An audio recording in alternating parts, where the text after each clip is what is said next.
மகா கந்த சஷ்டி விரதத்தோட 2வது நாள் பூஜையில் நான் இருக்கேன். முதல் நாள் பூஜை அப்போ நான் திருப்பதியில் இருந்ததுனால வீட்டில் என்னால் பூஜை பண்ண முடியல. மற்றபடி நேற்று மதியம் போல் தான் வீட்டுக்கு வந்தேன். வந்த உடனே ஃபஸ்ட்டு பூஜை ரூமெல்லாம் க்ளீன் பண்ணிவிட்டு பூஜை பாத்திரத்தெல்லாம் தேய்ச்சிட்டு நான் வந்து முருகப்பெருமானை வழிபட ஆரம்பித்தாச்சு. மகா கந்த சஷ்டி திருவிழா ரொம்ப விமர்சையாக நடைபெறக்கூடிய இடம் வந்து திருச்செந்தூர் தான். திருச்செந்தூர் போன வாரத்தில் போயிட்டு வந்து இந்த மகா கந்த சஷ்டி விரதம் எடுக்கிறது எனக்கு ரொம்ப சந்தோஷமாக இருக்குது. இது என்னோட 2வது மகா கந்த சஷ்டி விரதம். நிறைய பேர் நிறைய விஷயங்களுக்காக விரதம் இருப்பீங்க. அவங்க எல்லாருக்குமே அவங்கவுங்க எதுக்காக விரதம் இருக்கீங்களோ அந்த விஷயம் நிறைவேற நானும் முருகப்பெருமான் கிட்ட மனசார வேண்டிக்கிறேன். இவர்கிட்ட வேண்டி நடக்காதது வேறு எவர்கிட்ட வேணாலும் நடக்காது.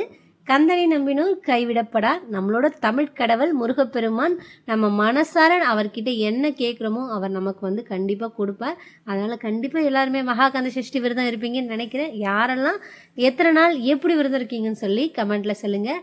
நான் வந்து ஒரு வேளை சாப்பாடு மட்டும் சாப்பிடுவோம்ல, அந்த விரதம் இருக்கேன். நிறைய பேர் பால் பழ விரதம், மிளகு விரதம்னு சொல்லி ரொம்ப கடுமையான விரதம்லாம் இருப்பீங்க. அவங்க எல்லாருக்கும் எதுக்காக இருக்கீங்களோ அது வந்து கண்டிப்பாக நிறைவேறும். முருகனோட ஆசி எல்லாருக்கும் வந்து கண்டிப்பாக கிடைக்கும். கந்தனை நம்பினோர் கைவிடப்படா. நான் நல்லபடியாக வந்து அபிஷேகம்லாம் பண்ணி முடிச்சிட்டேன். பன்னீர் அபிஷேகம், பால் அபிஷேகம், விபூதி அபிஷேகம் நான் அழகாக பண்ணி முடிச்சுட்டு சத்கோண கோலத்தில் 2வது நாள் கந்த சஷ்டின்றதுனால 2 அகல் விளக்கு நெய் விட்டு ஏற்றி பால் பழம் வச்சு முருகப்பெருமானுக்கு வந்து வழிபட்டாச்சு. இன்னைக்கு நான் பாராயணம் பண்ணது கந்த சஷ்டி கவசம் தான். ஒரு நாளைக்கு 2 டைம் நம்ம வந்து பாராயணம் பண்ணுறது ரொம்ப ரொம்ப நல்லது. நான் வந்து நேற்று ஈவினிங் போல் தான் வந்து படிக்க ஸ்டார்ட் பண்ணியிருந்தேன். இன்னைக்கு நம்ம வந்து வேல்மாறலோ இல்லை கந்த சஷ்டி கவசமோ எது வேணால் நம்ம படிக்கலாம். நம்ம எது படித்தாலும் மனசுக்கு நிறைவாக நம்ம வந்து கடவுள்கிட்ட வேண்டுதல் வைக்கும் போது கண்டிப்பாக முருகன் வந்து நிறைவேற்றுவார். நான் வந்து நல்லபடியாக என்னோடய பூஜையை முடிச்சிட்டேன். அழகாக வந்து நெத்தியில் பட்டையும் போட்டாச்சு. அடுத்து நம்ம 3வது நாள் பூஜையை பார்க்கலாமா? பாய்.